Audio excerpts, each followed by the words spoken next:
আজকের ভিডিওটা হলো দেশ থেকে ছোট্ট একটা পার্সেলে কি আসলো সেটা নিয়ে।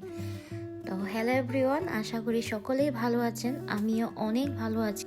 এই পার্সেলটা খোলার জন্য আমার হাজব্যান্ড ছুরি কাঁচি সবগুলো নিয়ে বসেছেন।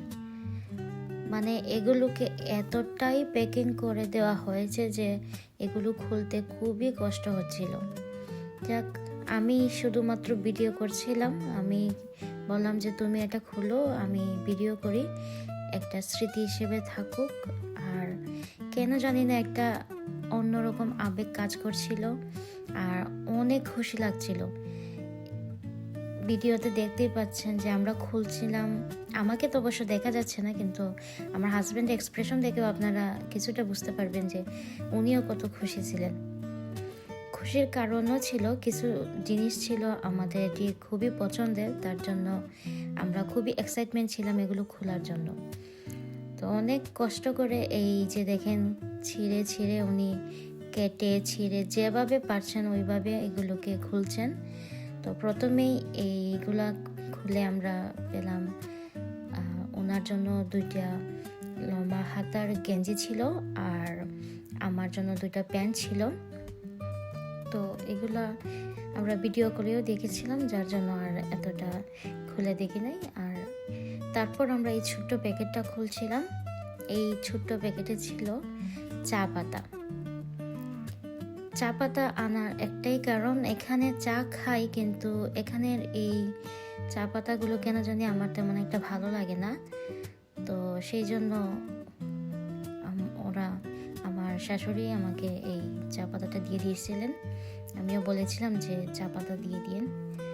তো এই ছোট্ট প্যাকেট এনেছিলেন, কয়েকদিনই যাবে, কিন্তু তারপরও ভাবলাম দেশের জিনিস কয়েকদিন খেলেও একটু ভালো লাগবে।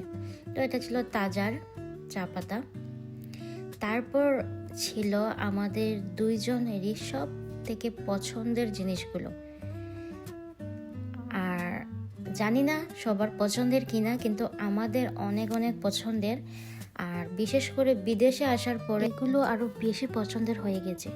তো প্যাকেটগুলো খুলছিলেন আর আমরা একটু ভয় পাচ্ছিলাম, কারণ এইগুলো এসেছিল অনেক দিন হয়ে গেছে, কিন্তু আমরা প্যারিস থেকে আনতে পারছিলাম না। তো আমরা এনেছি অনেক দিন পর, তো একটু ভয়ও হচ্ছিল এগুলো নষ্ট হয়ে গেছে কিনা। কিন্তু যাক, এগুলো আসলে তেমন একটা নষ্ট হয় নাই, সেটাই বড় কথা। এটার ভিতরে ছিল অনেকগুলা শুটকি।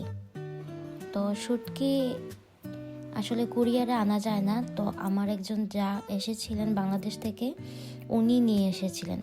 আর এই শুটকির জন্যই এত ভালো করে প্যাকিং করা হয়েছে, কারণ যদি গন্ধ বের হয় আবার নিয়ে আসতে সমস্যা হতে পারে, তার জন্যই আসলে এত প্যাকিং করা হয়েছিল। তো যাই হোক, আমরা শুটকিগুলো দেখে অনেক খুশি। এখানে অনেক ধরনের শুটকি ছিল, এখানে শীতল শুটকি ছিল, তারপর চট্টগ্রাম থেকে আমার ছোট ভাই এনেছিল লইট্টা মাছের শুটকি, ওইগুলাও ছিল। আর কিছু কাচকি মাছের শুটকি, ট্যাংরা শুটকি কয়েকটা, এগুলোও ছিল। এগুলো সবগুলো ওরা একসাথে করে দিয়েছেন, জানি না কেন। যাই হোক, এগুলো আমাদেরকে আলাদা করতে হবে, লইট্টা কাচকি আর ট্যাংরাগুলোকে।